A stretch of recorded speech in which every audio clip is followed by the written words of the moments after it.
Today we're going to do a review of standard notation, scientific notation, and reading scales. On the following pages there will be some review and then there will be problems for you to do yourself. What I'm going to ask is that you convert the problems from standard to scientific notation, put your answers on a Google Doc, and then submit it. The second section will be converting from scientific notation to standard notation. Again, put your answers on a Google Doc and submit it. And then the last section will be about reading scales. And again, put your answers on the doc and submit it. So first, some review. I have 3 values here written in standard notation. The first one is a number greater than 1, so it is going to have a positive exponent. Now in this one there is no zero or no decimal point that traps the 0 at the end. So what we need to do is start from the assumed decimal point, and you're going to move over until you have only one non-zero digit remaining. So we move over 1, 2, 3, 4, 5, 6, 7, 8. So our exponential value is going to be 10 to the positive 8. Now, when you have a value like this that ends in zeros, but the zeros are not trapped, they get left off of the value written in scientific notation. They're just placeholders. But every non-zero digit, or if we had any trapped zeros, would be written. But our answer will be 3.692748 times 10 to the 8th. The second one is going to be a negative exponent because it's a number less than 1, but it's greater than 0.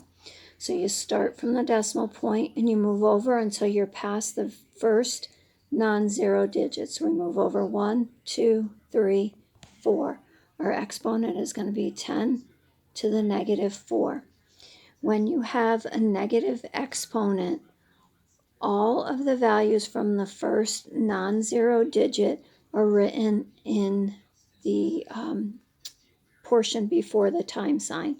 So this would be 9.80120. And I'll explain that when we do significant digits in a later lesson. Now the last one is another positive exponent because it's a number greater than 1. Now this time the decimal point is in the middle, but you're still going to approach it the same way. You're going to move it over until you have only one non-zero digit left. So you move it over 1, move it over 2. So our exponential value is 10 to the positive 2. Every digit now will be written. So it's going to be 2.671290. And again, the 0 is going to be tricky, and I'll explain it again when we talk about significant digits. But this was a measured value. So it's after a decimal, after a whole number. It counts in the process. At this point in time, you should stop the video, write these values down, and then figure out how to change them to scientific notation, and then write those answers down on the Google Doc. When you're all done with this video and assignment, you should submit the document as part of your assignment. The second section is converting from scientific notation to standard notation. Again, make sure all of your responses are on the Google Doc. Some practice first. So in this first one, we have a negative exponent. This means we're going to have a number less than 1. Our exponent is negative 6. What this means is after the decimal point, you're going to have 5 zeros and then your first non-zero digit. So we're going to put a 0 there and put our decimal. This 0 here just says to the person looking at the value that, hey, there's a decimal point. Don't miss it. So we're going to write 5 zeros, and then we're going to write all other digits that are present. So 4, 8, 291. Okay. The second one is we have a positive exponent. So there's two ways to approach this. The exponent is 7, and we have 3 numbers after the decimal point. 7 minus 3 is 4. That means there's going to be 4 zeros in total. So 1, 2, 3, 4, and then you write all of the other values that were there. The other way you can do it is you can start where your decimal is and move over 1, 2, 3, 4, 5, 6, 7, and where these loops are, that's where your zeros will go. Do not put a decimal point at the end, because then that traps the zeros. And again, we'll talk about that when we get to significant digits. The last one is another negative exponent. So it's -2. And again, there's more than one way to do this, but you can start here and move it over 1, move it over 2. This is where your decimal will go. And then all of these digits are written. Or you can do 1 less than the exponent. So the first 0 just says, hey, there's a decimal. 1 less would mean 1 0 in front. And then you write all of the other values.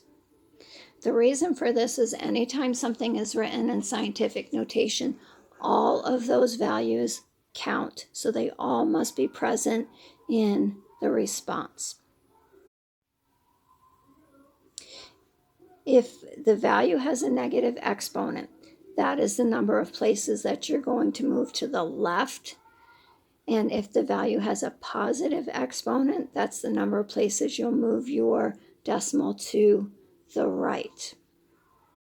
So now it's your turn. Again, pause the video, write these values down, include the answers on the Google Doc, and after the next section, you will submit the work.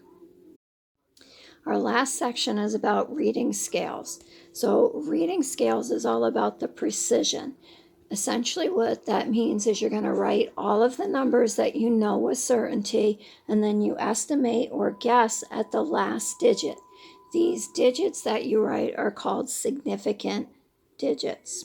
We're going to start with a ruler.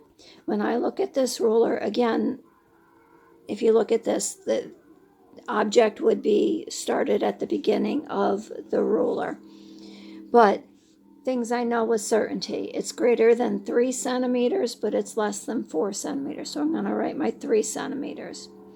Now I have to figure out what my increments mean. So this would be 3.1, 3.2, 3.3, 3.4, 3.5, 3.6, 3.7, 3.8. So it's greater than 3.7, but less than 3.8. So I'm going to write 3.7. Now, I'm not going to leave it at that, because I can see that I can split kind of this last in between 7 and 8 into 10 imaginary blocks, and then I can kind of guess where my object ends. So I might say 3.76. When I'm guessing at the last number, which you always do, you tend to put a bar over it to say that's the value I guessed at. Okay. What I see might not be the same as what you see. So this is the point where we might differ in a measurement. This next one is a graduated cylinder. So when you have a graduated cylinder, you always read from the bottom of what's called the meniscus. The meniscus is the curve in the liquid. So again, you have to figure out what your increments mean. Here's my 1 mil, and up here's my 2, which means that each one of my lines is a tenth. So 1.1, 1.2, 1.3, 1.4 up to here. So I'm going to kind of carry over from the bottom of my meniscus when I know for sure that it's greater than 1 and less than 2. Now you might see that as being exactly on the 1.1 line. If you do, instead of just writing 1.1, because if it were moved up just a little bit, you would say 1.2 or 1.3. If you know if it was moved up or down just a little bit, that you can get an extra value. If you think it's sitting on the line, you guess 0. If you think it's just slightly above the line, you might guess 1.1 mils. Okay. Now, if you have a thermometer, you're basically doing the same thing, but this time you're going to read from the top of the curve. The reason for the difference in the curve is the interaction of the liquid that's in the thermometer as opposed to the liquid that was in the graduated cylinder. Now, this one's a little bit different because these are in 1 degree increments. So this is 20 degrees down here, but 21, 22.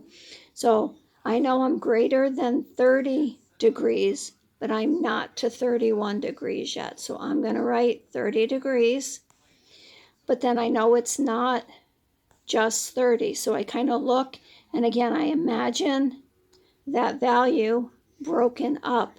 So I might say it's 30.7 degrees Celsius because I'm guessing at my 7.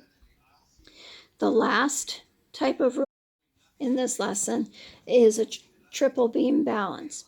When you read a triple beam balance, you go from the largest value and you work your way to the smallest. So on this one, my beam or my balance is sitting on 200, so I'm going to add my 2. It's then also sitting on 50, so I'm going to do my 5. And now I'm getting to the point where I have to start making some estimation. So I know it's greater than 3 and less than 4. So I'm going to put 3, but I also can break this down some more. So I'm going to put a decimal. So 3.1, 2, 3, 4. I know it's greater than 3.5, but less than 3.6. And finally, I'm going to estimate where that is in between the 5 and the 6. And I'm going to say that it is at 3.55. So I'm going to leave it at that. Okay.